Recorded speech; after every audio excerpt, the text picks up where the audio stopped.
Começo esse vídeo com uma palavra de explicação sobre o título, Seu Nascimento Virginal. A palavra que foi acrescentada não natural existe simplesmente para enfatizar a palavra virgem. Afinal, o nascimento virginal é certamente antinatural. Seu nascimento foi contrário às leis da natureza. Mas como isso poderia ser? Ele nasceu de uma virgem. Não há nada nas Escrituras que sugira que o nascimento real em Belém não ocorreu da maneira que um nascimento normal aconteceria. É o que aconteceu 9 meses antes que torna este nascimento único. Veremos a importância do nascimento virginal em relação às Escrituras do Antigo Testamento. Mais adiante no vídeo, consideraremos o registro disso no Novo Testamento. Mas agora consideraremos 4 razões do Antigo Testamento pelas quais o nascimento virginal do Filho de Deus, o Senhor Jesus Cristo, era necessário. Não precisamos ir muito longe desde o início de nossas Bíblias para encontrar a primeira razão. Gênesis capítulo 3, onde temos a triste história da entrada do pecado no mundo. Ali nós temos já a primeira razão. Enquanto o registro é dado em Gênesis 3, uma declaração muito concisa de suas implicações é dada em Romanos capítulo 5, versículo 12. Eu vou ler esse versículo. Portanto, assim como por um homem entrou o pecado no mundo, e pelo pecado a morte, e assim a morte passou a todos os homens, porque todos pecaram. Desde o início em que Adão pecou, tanto a natureza pecaminosa quanto a morte tornaram-se resultados inevitáveis para sua posteridade. Assim, qualquer um nascido de um pai humano não poderia ser sem pecado, imune à morte, nem capaz de morrer pelos pecadores, morrer por outros pecadores. E, no entanto, isso era precisamente o que era necessário para que os pecadores fossem salvos. Qual foi a solução? Na última parte de Romanos capítulo 5, 2 homens e o que eles fizeram são contrastados. Lá, você lendo com cuidado, você vai observar que os 2 homens são Adão e Cristo. O primeiro realizou um ato pecaminoso lá no jardim, Gênesis capítulo 3, resultando em muitos se tornando pecadores e sujeitos à morte. Este último realizou um ato de justiça na cruz, resultando em muitos sendo feitos justos e recebendo a vida eterna. Somente aquele que não havia herdado a natureza pecaminosa de Adão poderia fazer isto acontecer, poderia fazer isto de uma forma eficaz, justa. Como isto poderia ser possível? Foi somente pelo nascimento virginal, pelo qual o Filho de Deus veio sem qualquer traço da natureza pecaminosa de Adão, sem que a morte tivesse qualquer direito sobre ele. Ele, e somente ele, poderia voluntariamente dar sua vida pelos pecadores. E foi isso que ele fez com todas as benditas consequências para nós, ou com todos os resultados daquela obra do seu sacrifício sobre a cruz. Bendito sacrifício, bendita pessoa. Ainda em Gênesis 3, encontramos outro motivo. O Senhor fala à serpente, ele diz: porém, inimizade entre ti e a mulher, e entre a tua semente e a sua semente. Esta te ferirá a cabeça, e tu lhe ferirás o calcanhar. Então, Gênesis capítulo 3, versículo 15. Sem dúvida, o significado desta declaração não era conhecido por Adão e Eva, mas olhando para ela, à luz da revelação do Novo Testamento, podemos ver sua importância total. temos a grande promessa de que um ser humano derrotaria Satanás. Mas não poderia ser qualquer ser humano. Tinha que ser um que encaixasse na descrição que o próprio Deus falou, sua semente. E essa condição só poderia ser satisfeita pelo nascimento virginal. Todas as outras pessoas nascidas neste mundo tiveram um pai humano e, portanto, não podem ser chamados de semente de mulher. Se esta profecia da derrota de Satanás deveria ser cumprida, aquele que o faria deveria vir pelo nascimento virginal, tendo a sua chegada neste mundo unicamente pela mulher, sem a interferência do homem. Para nosso Senhor Jesus Cristo reinar como rei sobre o trono de Davi, em cumprimento do que temos na profecia de Isaías capítulo 9, versículo 7 e outras escrituras, ele deveria ser da linhagem real. Mateus capítulo 1 nos mostra que José era da linhagem real. No entanto, um dos reis listados lá no versículo 12 de Mateus capítulo 1 é Jeconias. Jeconias também é chamado de Conias ou Joaquim. E deste rei, o Senhor diz: nenhum da sua geração prosperará para se assentar no trono de Davi e reinar ainda em Judá. Jeremias capítulo 22, versículo 30. Assim, enquanto José estava na linhagem real, nem ele, nem qualquer outro dos descendentes de Jeconias poderia sentar-se no trono. É maravilhoso ver o que Deus fez.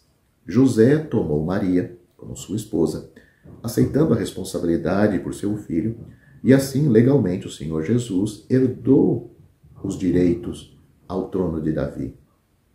No entanto, por causa do nascimento virginal, ele não ficou sob a maldição da posteridade de Jeconias. O caminho estava aberto para ele ser nascido rei dos judeus. Maria também era da linhagem real. Ela trazia a linhagem de um dos filhos de Davi. Finalmente, o nascimento virginal era necessário porque as Escrituras haviam declarado explicitamente que isto aconteceria. O profeta disse: eis que uma virgem conceberá e dará à luz um filho, e será o seu nome Emanuel, ou seja, Deus conosco. Isaías capítulo 7, versículo 14.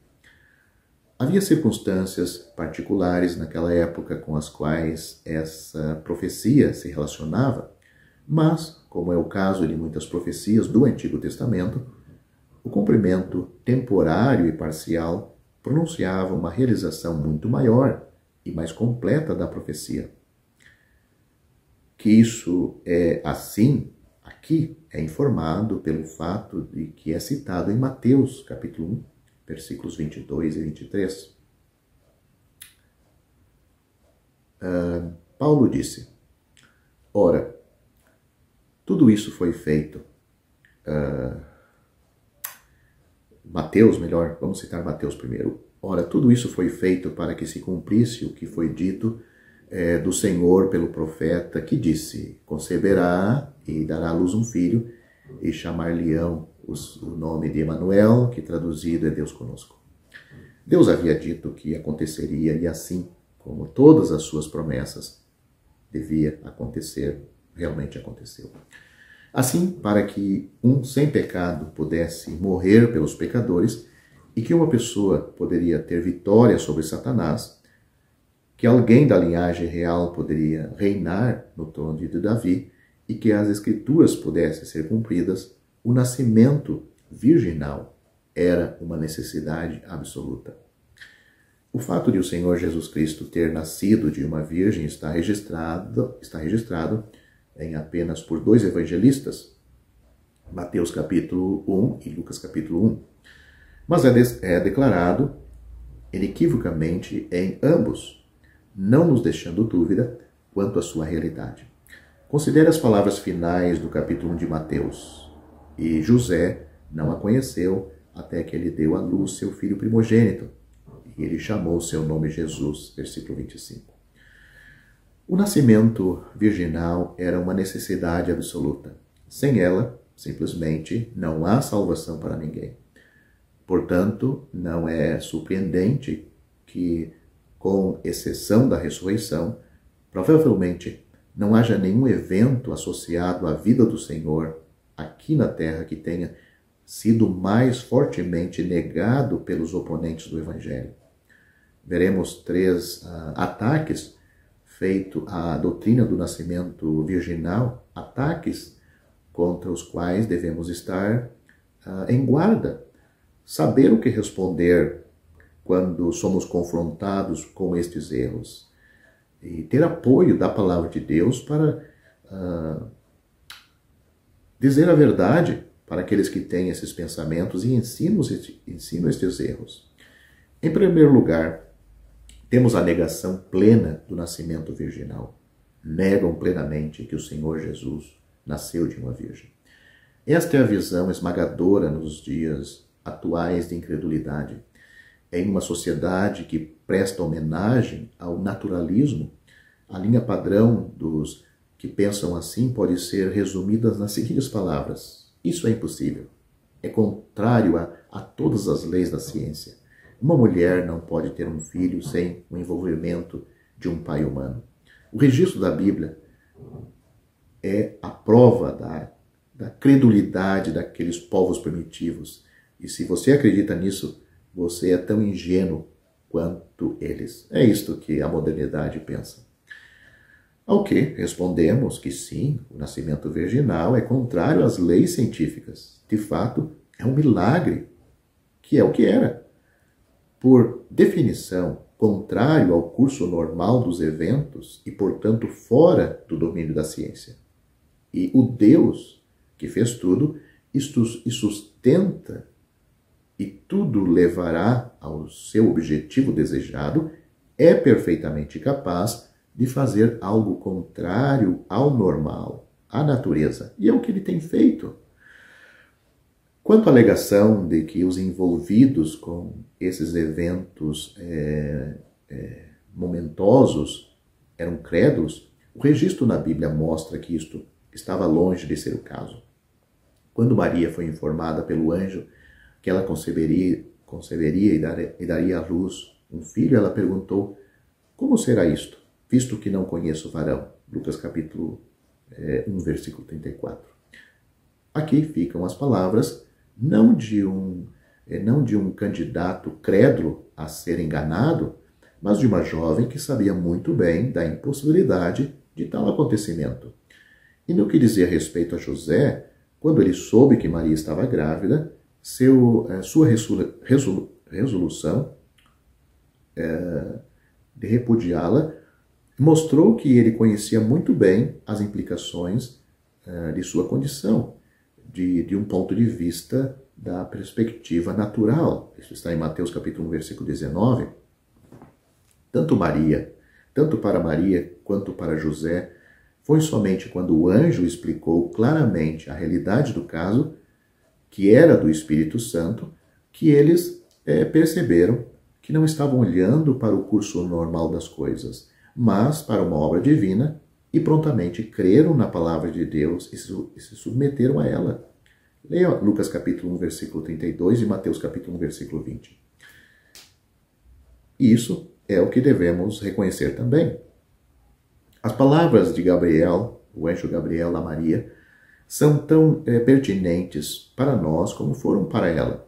Ele disse: porque para Deus nada é impossível. Lucas capítulo 1, versículo 37. E nossa resposta deve ser como a deles, a aceitação da palavra de Deus e obediência a ela.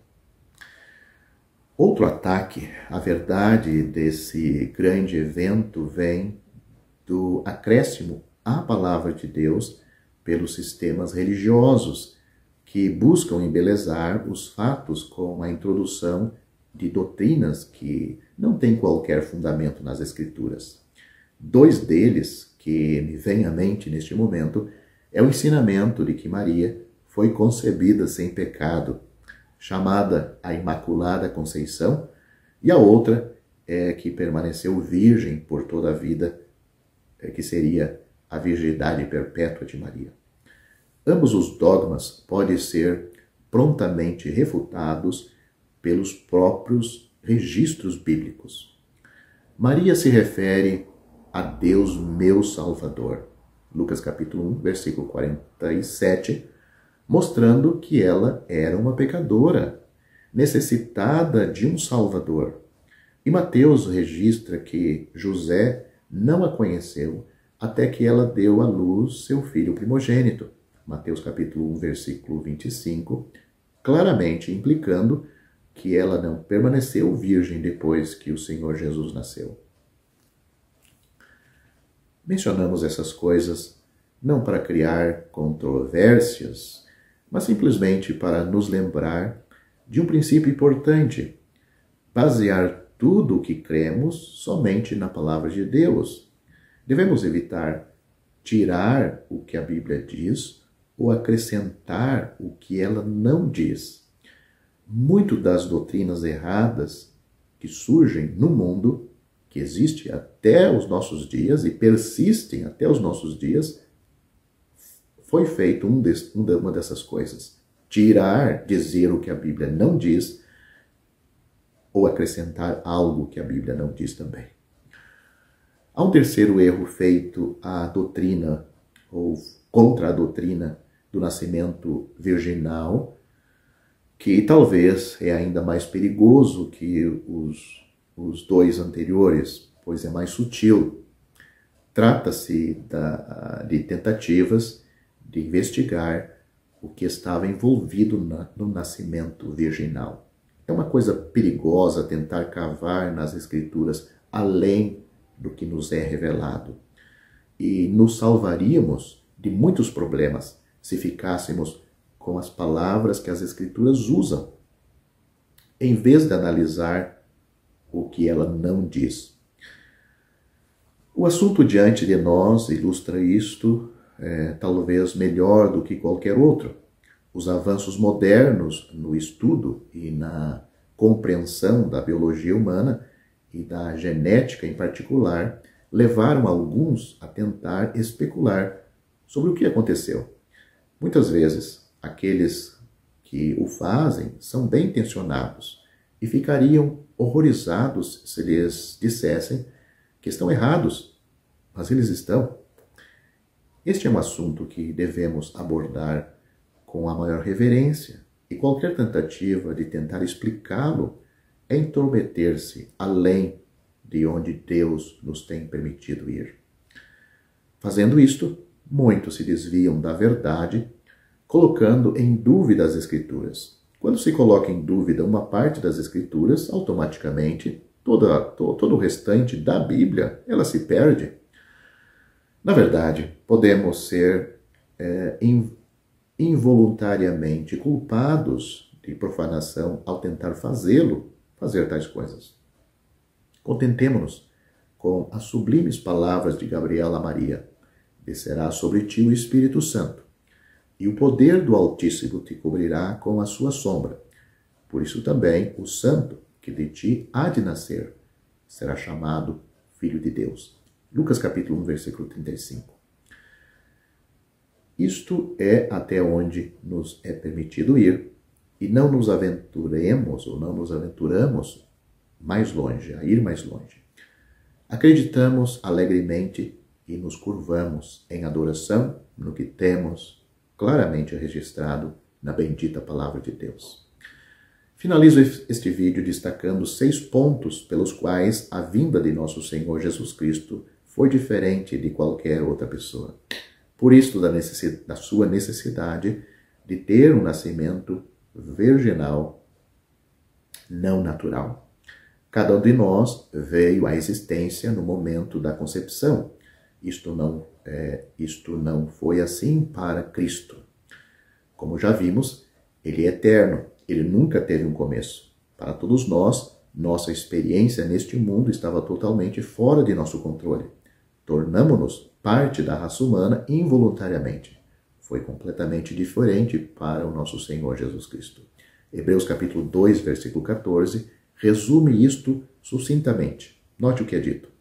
Visto que os filhos são participantes de carne e sangue, também ele mesmo participou do mesmo.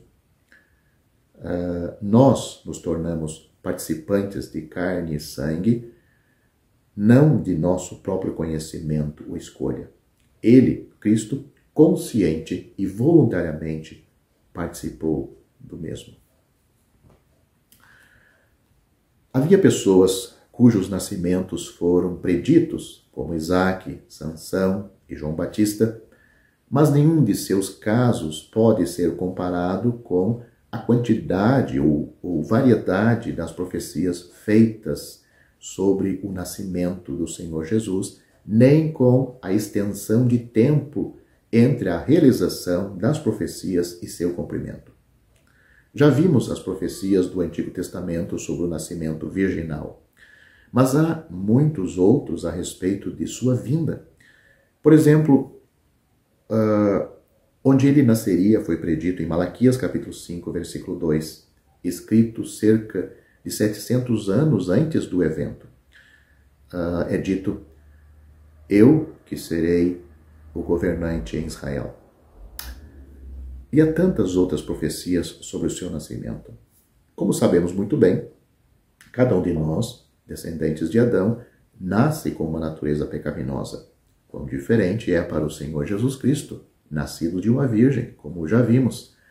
A palavra santo, conforme usado em relação a ele pelo anjo em Lucas capítulo 1, versículo 35, é verdadeira somente para ele. Como as pessoas vêm ao mundo? O registro das Escrituras são claros. Adão foi criado por Deus do pó da terra. Isto talvez é do conhecimento de todos. Gênesis capítulo 2, versículo 7. E Eva foi feita de Adão, de uma das costelas. Gênesis capítulo 2, versículos 21 a 23. Cada um deles foi um evento único. A partir de então, com uma exceção, todos os bilhões de seres humanos que já vieram como filhos de seus pais. Um processo que começou com o nascimento dos filhos de Adão e Eva. Quem é a única exceção? É naturalmente nosso bendito Senhor Jesus Cristo. Ele veio não por criação, como Adão, nem por formação. Como Eva foi formada da costela, Adão veio por criação de Deus, Eva veio pela formação de Deus, de Adão. Nem por geração, ou seja, todos os outros que vieram depois, através de Adão e Eva, mas o Senhor Jesus Cristo veio pela encarnação. Note o que a Bíblia diz. E sem dúvida, grande é o mistério da piedade. Deus se manifestou em carne. 1 Timóteo capítulo 3, versículo 16. O Verbo se fez carne e habitou entre nós. João capítulo 1, versículo 14.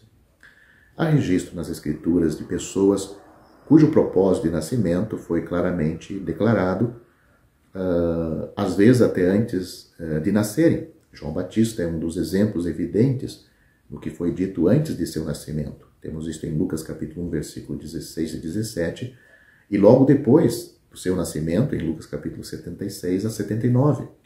Mas o propósito para o qual o Senhor Jesus Cristo veio era único. Ele foi feito um pouco menor do que os anjos, para que, pela graça de Deus, provasse a morte por todos os homens. Hebreus capítulo 2, versículo 9. Não há dúvida quanto a isto. A razão pelo qual ele se tornou um homem foi para que ele pudesse morrer por todos. Seu nascimento também teve em vista o resultado abençoado de sua morte. Note o que a Bíblia diz. Mas, vindo a plenitude dos tempos, Deus enviou seu Filho, nascido de mulher, nascido sob a lei, para remir os que estavam debaixo da lei, para recebermos a adoção de filhos. Gálatas capítulo 4, versículos 4 e 5. Sua vinda foi para que, por meio de sua morte, pudéssemos ter as bênçãos da redenção, sendo colocados como filhos e muito mais. No contexto, esta passagem está falando daqueles de origem judaica, mas as Escrituras deixam claro que essas bênçãos não se restringem somente a eles, mas a todos os salvos. Vamos concluir.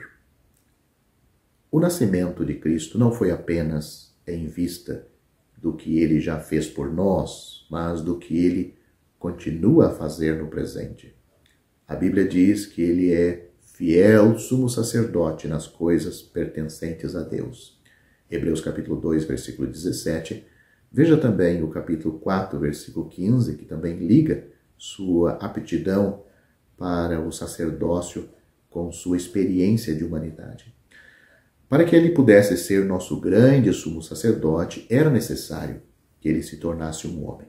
Hebreus capítulo 2, versículos 5 a 10, mostra que os propósitos de Deus para o futuro também dependem da humanidade de seu Filho.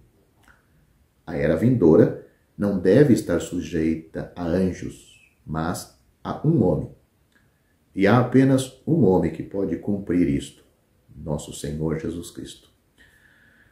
Assim, a vinda do Senhor Jesus foi única em seu propósito. Que ele pudesse morrer, fornecer salvação, ser nosso sumo sacerdote e ser aquele sobre quem Deus colocará toda a criação sob o seu controle e domínio. Verdadeiramente, o nascimento do Senhor Jesus Cristo é um evento sem paralelo na história. Nada como isto já tinha acontecido antes, nem nunca vai acontecer novamente. Ficamos maravilhados com isto e seremos eternamente gratos por isto. Cristo nasceu de uma virgem, de uma forma sobrenatural. Cristo morreu por nossos pecados, para nossa salvação. Ressuscitou ao terceiro dia e hoje está sentado à destra de Deus nas alturas e intercede por nós. Reinará em breve. Depois da sua vinda para arrebatar o seu povo ao céu, ele voltará como Rei dos Reis e Senhor dos Senhores. Mas isto são assuntos para outros vídeos.